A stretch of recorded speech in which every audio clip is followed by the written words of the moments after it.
मित्रों, मैं यह स्वीकार करता हूं कि मेरा भाषण बहुत लंबा हो गया है। अब यह फैसला आपको करना है कि भाषण के विषय के विस्तार व गंभीरता ने भाषण के लंबे होने की कमी को कहां तक पूरा कर लिया है। मैं तो सिर्फ इतना दावा करता हूं कि मैंने अपने विचारों को स्पष्ट रूप से आपके सामने रख दिया है। आपसे इन्हें स्वीकार करने के लिए तो नहीं कह सकता, लेकिन आपके भाग्य की गहरी चिंता करने की दृष्टि से इसका गहराई से अध्ययन करने के लिए जरूर कहना चाहूँगा।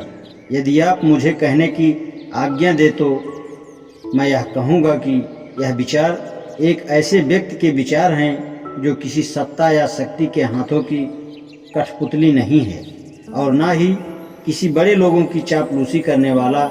ये विचार एक ऐसे व्यक्ति के हैं जिसका पूरा जीवन गरीबों और दबे कुचलों की आज़ादी के लिए संघर्ष में बीता है, लेकिन जिसको सम्मान व इनाम के रूप में राष्ट्रीय पत्र पत्रिकाओं व राष्ट्रीय नेताओं की तरफ से झूठे आरोपों और गलतियों की लगातार बौछारों के सिवाय कुछ नहीं मिला। इस तरह के इनाम का एकमात्र कारण यही रहा है और वह यह है कि मैंने उनके इस चमत्कार, इसे कपट या धोखे की लीला कहकर मैं आपको नाराज नहीं करना चाहता। मैं शामिल होना स्वीकार नहीं किया। मैं जुल्म करने वालों के धन से ही पीड़ितों को आज़ाद करने तथा धनवानों के रुपयों से गरीबों को ऊपर उठाने के चमत्कार में शामिल नहीं रहा। मैंने उन अखबारों और नेताओं का साथ देने से इनकार कर दिया। हो सकता है कि यह सब कुछ मेरे विचारों को महत्व देने के लिए काफ़ी नहीं हो, और मैं यह भी समझता हूँ कि इनसे आपके विचारों में कोई परिवर्तन आने की संभावना नहीं है, लेकिन यह पूरी तरह से आप पर निर्भर करता है कि आपके विचार बदलते हैं या नहीं। यदि मेरे ढंग से नहीं तो आपको अपने ढंग से जाति व्यवस्था को जड़ से उखाड़ फेंकने की जरूर कोशिश करनी चाहिए।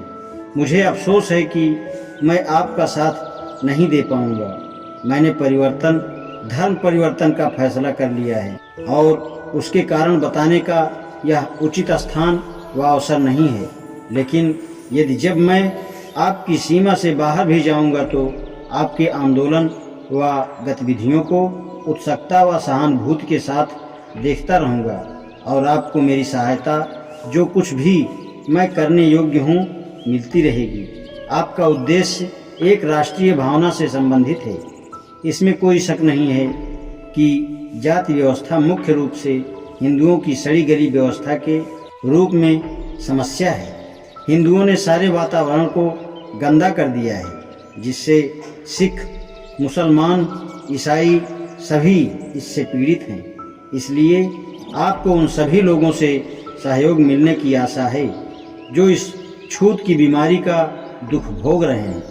जैसे स्वराज्य यानी देश की आज़ादी के युद्ध में पूरा राष्ट्र साथ हो जाता है, लेकिन राष्ट्र की आज़ादी के सवाल से ज़्यादा मुश्किल आपका उद्देश्य है। जाति व्यवस्था के खिलाफ युद्ध में आपको पूरे राष्ट्र के खिलाफ लड़ना होगा, और वह भी अकेले।